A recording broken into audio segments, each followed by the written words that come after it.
ये कहानी शुरू होती है एक ऐसे गांव से जहां की जिंदगी किसी सपने जैसी थी। वहां के लोग, खासकर बच्चे, हंसते, खेलते, नाचते और हर दिन को जश्न की तरह जीते थे। मासूमियत से भरी इनकी दुनिया में न दुहक था न डर। लेकिन ये खुशियां ज्यादा दिन तक टिकने वाली नहीं थी, क्योंकि उनकी जिंदगी में आने वाला था एक ऐसा साया जो सब कुछ बदल कर रख देगा। उस साये का नाम था कालू किडनैपर। कालू कोई आम आदमी नहीं था। वो एक बेरहम इंसान था जो छोटे बच्चों को अगवा कर उन्हें दूर किसी अनजान जगह भेज देता था, जहाँ से वो कभी लौट कर नहीं आते। हर गांव, हर गली में उसका खौफ था। और अब उसकी नजर पड़ी थी उस गांव पर जहां रहता था राय स्टार और उसका परिवार। राय स्टार का एक छोटा बेटा था, चिंटू, जिसे वो अपनी जान से भी ज्यादा चाहता था। एक शाम का वक्त था। चिंटू अपने दोस्तों के साथ बाहर खेल रहा था। तभी राय स्टार दरवाजे पर आया और पुकारा, बेटा चिंटू, चलो अंदर आ जाओ, बहुत रात हो गई है। चिंटू बोला, पापा बस थोड़ी देर और खेलने दो ना। राय स्टार ने थोड़ा सख्ती से कहा, नहीं बेटा, आज नहीं। सुना है गाँव में बच्चे गायब हो रहे हैं, अब अंदर चलो। चिंटू थोड़ा उदास मन से घर चला गया। पर अगले दिन कुछ ऐसा हुआ जिसने राय स्टार की जिंदगी बदल दी। चिंटू स्कूल गया, लेकिन जब दोपहर बीत गई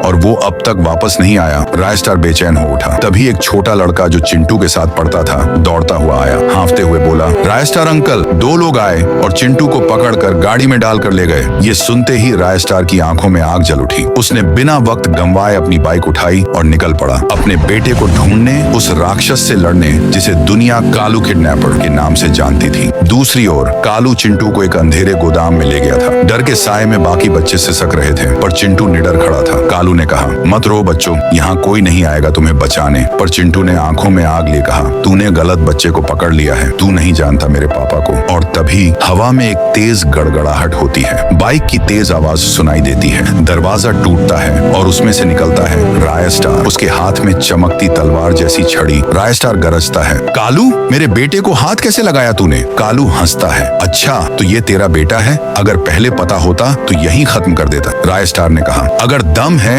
तो मुझसे लड़, बच्चों पर हाथ डालना बहादुरी नहीं। और फिर शुरू होती है एक भयंकर जंग। चारों ओर धुएं का गुब्बार छा गया, जमीन कांप रही थी। कई मिनटों तक चलती इस भीषण लड़ाई के बाद जब धूंध छंटती है, कालू जमीन पर गिरा पड़ा था। राय स्टार अपने बेटे चिंटू को गोद में उठाए राजा की तरह सिंहासन पर बैठा था।